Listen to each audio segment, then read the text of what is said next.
Merci beaucoup pour cette question très facile. Alors, donc, est-ce que je dois tolérer une CRP-A20 chez un patient asymptomatique? Alors déjà, voilà, mes liens d'intérêt. Donc vous savez que la CRP est une protéine de la phase aiguë de l'inflammation, que la CRP, elle va être synthétisée majoritairement par le foie sous l'influx des cytokines de l'inflammation qui eux-mêmes vont augmenter parce qu'on a une infection ou des lésions tissulaires. Donc la CRP, c'est un acteur de l'inflammation qui va pouvoir se lier à des éléments comme au complément et qui va participer à la réparation tissulaire ou à l'élimination des micro-organismes dans la lutte contre l'infection. Donc la CRP, c'est un acteur de l'inflammation, mais aussi un excellent marqueur parce qu'il a une demi-vie courte et je vous ai mis à droite la figure qui montre la cinétique. Je vous demande de regarder la courbe verte en pointillé. Vous voyez qu'en 2-3 jours, elle peut augmenter très vite, très fort la CRP après le stimulus inflammatoire. Et puis quand le stimulus disparaît, elle peut baisser très vite et très fort pour revenir à des taux habituels.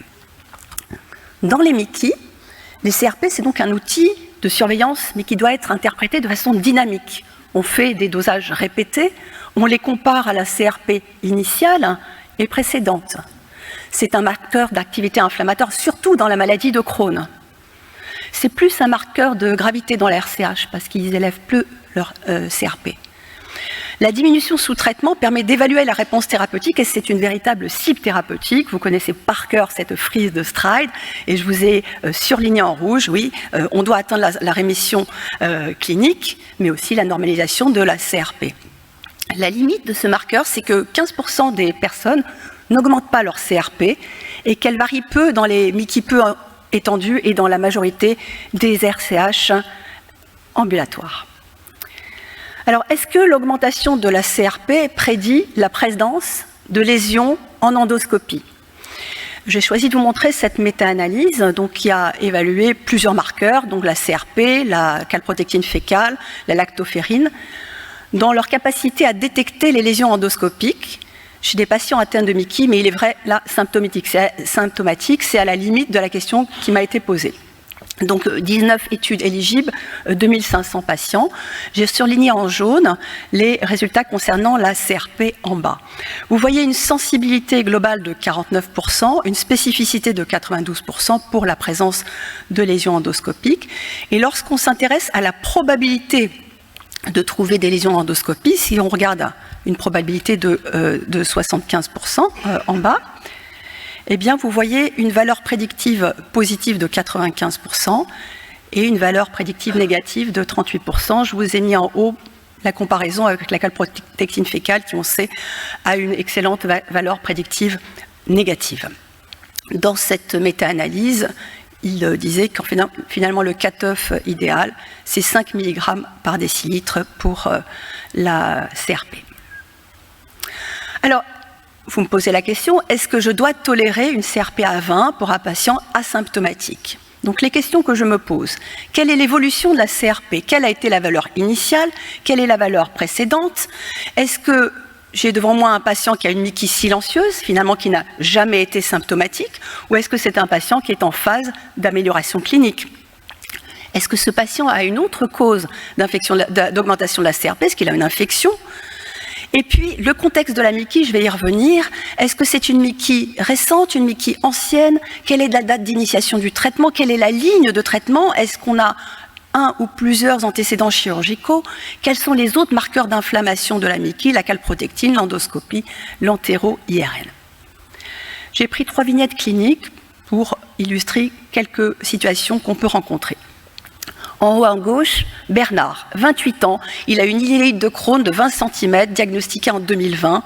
Il a de l'adalimumab 40 mg tous les 14 jours et entre 2021 et 2023, il est en rémission clinique, biologique, sa CRP est normale, et IRM, sa calpro fécale est inférieure à 50. En décembre, je le vois avec une CRP à 20, il n'a aucun symptôme. Qu'est-ce que je fais? Eh bien, j'ai fait bien sûr un bilan étiologique, J'ai recherché les causes, une autre cause d'augmentation de la CRP, et s'il a une maladie active, évidemment, j'ai optimisé le traitement. Karine, à droite, 32 ans. Je la connais depuis très longtemps, elle a un Crohn colo-anal depuis l'âge de 8 ans. Elle a eu des fistules anales complexes, une fistule anovaginale, des multiples chirurgies périnéales. Elle a été multiréfractaire à tous les traitements disponibles pour la maladie de Crohn. Entre 2021 et 2023, elle a eu plusieurs drainages. Et on a fini par mettre une combiothérapie optimisée par infliximab, azatioprine et ustekinumab. En janvier 2023, elle a eu une greffe de cellules souches avec succès. Et depuis, elle se sent renaître, elle va bien, elle s'amuse, elle sort, elle travaille, elle a une bonne qualité de vie. Mais ses CRP varient entre 15 et 20 lorsqu'on la voit en hôpital de jour. On a tout de même cherché d'autres causes, on a refait des IRM du périnée, ça va bien de ce côté-là. En coloscopie, il persiste des ulcérations superficielles, mais moins nombreuses qu'en 2020. Chez elle, je tolère, je surveille. Vanessa, 38 ans, en bas à gauche, elle a un IMC à 41, ça c'est pour rejoindre le topo de Catherine, elle est obèse, elle a une RCH distale depuis 2018, chez elle on note un antécédent de résistance primaire aux anti-TNF, elle est sous vedolizumab optimisé, elle est en rémission clinique, elle a une CRP qui varie entre 16 et 20, mais depuis des années, sa dernière endoscopie date de 2022, elle est en cicatrisation muqueuse, je tolère, et bien sûr, je surveille. Donc, quand on a un patient qui a une augmentation de la CRP, il est asymptomatique, tout ce que je vous ai dit, on cherche quand même une autre cause d'augmentation de la CRP. Alors bien sûr, les infections, avec en premier lieu les infections bactériennes, ça on le sait. Ne pas oublier certaines manifestations extra-intestinales, comme un érythème noueux ou un rhumatisme inflammatoire qui peut augmenter la CRP. Et aussi d'autres causes qui sont des maladies inflammatoires autres ou des lésions tissulaires comme des maladies cardiovasculaires, les cancers. Je vous invite à regarder à droite. N'oubliez pas que la grossesse peut augmenter un petit peu la CRP, des infections ORL, et puis l'obésité, certaines causes d'augmentation métabolique de la CRP, le traitement hormonal substitutif, l'insulinorésistance, mais aussi les pancréatiques, le tabac et l'âge, la consommation d'alcool. Donc il y a beaucoup de causes d'augmentation de la CRP et tout ça doit être mis dans le contexte. Pour nous aussi, on doit remettre ça dans le contexte de la MICI, parce qu'on ne va pas réagir pareil, on ne va pas se comporter pareil chez un patient qui a une MICI récente, qui est dans ses premières lignes de traitement. On doit tenir compte du délai d'introduction du traitement, de la calprofécale, on doit faire des nouvelles imageries endoscopie pour voir l'évolutivité aussi de notre MICI. Et chez un patient qui a une MICI récente avec peu de lignes de traitement derrière lui, optimiser le traitement parce que chez lui, notre cible thérapeutique, c'est autant faire se peut la cicatrisation muqueuse. Mais c'est un patient qui a une MICI ancienne, qui a des multiples lignes de traitement, avec plus ou moins des antécédents chirurgicaux, une absence d'aggravation en endoscopie, une stabilité, parce que ça c'est important, même si on a des patients qui ont une MICI qui reste active, le fait qu'il y ait une stabilité avec une absence de signes cliniques peut jouer aussi sur notre capacité à tolérer, l'absence de LAP. Et à ce moment-là, on réfléchit à la balance bénéfice-risque, qui est peut-être peu favorable à une modification thérapeutique chez un patient en rémission clinique. Et il faut savoir, chez certains patients, modifier ses objectifs thérapeutiques pour des objectifs raisonnables et tolérer parfois des lésions endoscopiques persistantes. D'ailleurs, il est montré que parfois, une réponse endoscopique peut être une alternative à la cicatrisation muqueuse.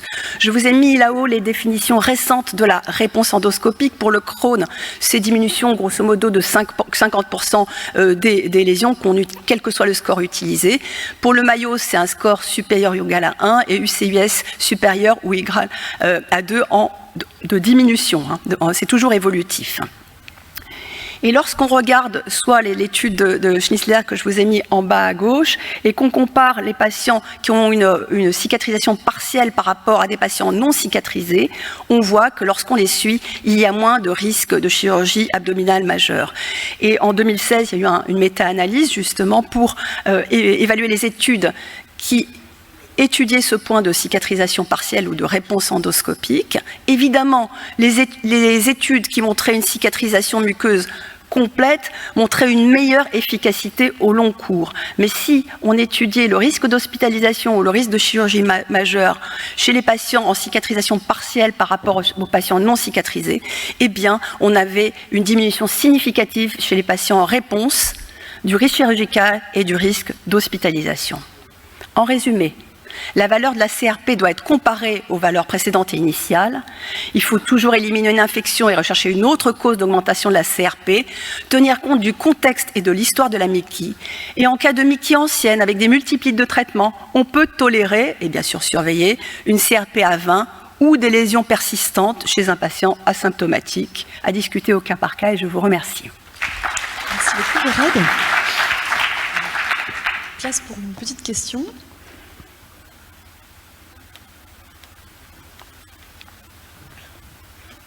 Est-ce que le jour où la Calpro sera remboursée, la CRP n'aura plus d'intérêt? Alors, on a vu que la CRP, elle bouge vite, mais il y a 15% qui ne bougent pas. La Calpro, elle a une excellente valeur prédictive négative, mais elle a des faux positifs. Moi, je mets des deux, en fait. Toi, qu'est-ce que tu en penses?